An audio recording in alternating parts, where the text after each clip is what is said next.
When Meriwether Lewis, during the planning stage with President Thomas Jefferson, discussed all the contingencies that they were trying to plan for the now known as the Lewis and Clark expedition, I suspect the one thing that they didn't discuss were the microorganisms that they'd meet along the way. And it wasn't the grizzly bear and it wasn't the bison, it really weren't the Native Americans that became the problem for the Lewis and Clark expedition, but the thing that almost stopped them dead in their tracks, not once, but twice, were microorganisms.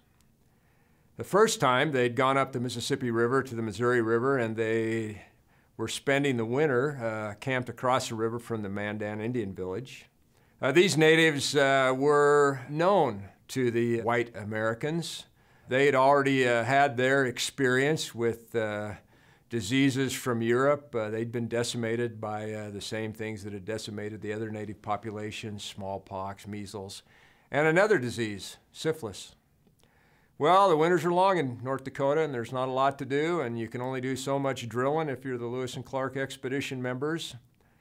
So the native population looked pretty good, and to the natives, these men looked pretty good because they had some powers and some skills and some abilities.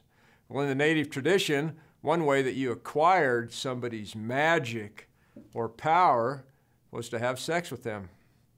And so the native men who wanted some of the powers of these men, particularly Meriwether Lewis's black servant, sent their wives over, and they had sex with them, and then would come back and transmit this.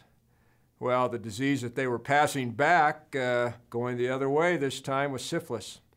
And as syphilis began to appear in the Lewis and Clark expedition, they had a medicine kit full of mercury. That was the standard treatment of the day. In fact, the axiom was, a night with Venus, a lifetime with Mercury. And the mercury poisoning almost did a number of them in. They must have been hardy men back then to have taken their doses of mercury and survived. Well, as they got farther along on their expedition, one of the most tedious and difficult parts of the Meriwether, or of the Lewis and Clark expedition, was going over Lolo Pass. It was incredibly difficult. And they got to the point where they were just literally starving to death, eating boot leather and boiling up their saddles and trying not to eat their mounts, although they did that too. And when they got over to the far side of that mountain range, they ran across the natives there, the Nez Perce, who, even that far inland, were a fish-based people because of the great salmon runs up the Columbia and Snake River. And they purchased this fish, but it was tainted, perhaps with salmonella, even a common foodborne illness today. Well, you can imagine after starving your way over those mountain passes, they ate their fill and more, contracting a foodborne illness. It really wiped them out. They were laying there just deathly ill with all their metal implements and guns and all the things that looked very desirable to the native population there.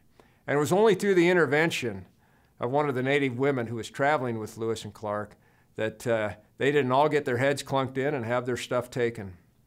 And so you can make an interesting case for syphilis and for food poisoning that these two things, more than anything else, may have done in the Lewis and Clark expedition. Thank goodness they were hardy men.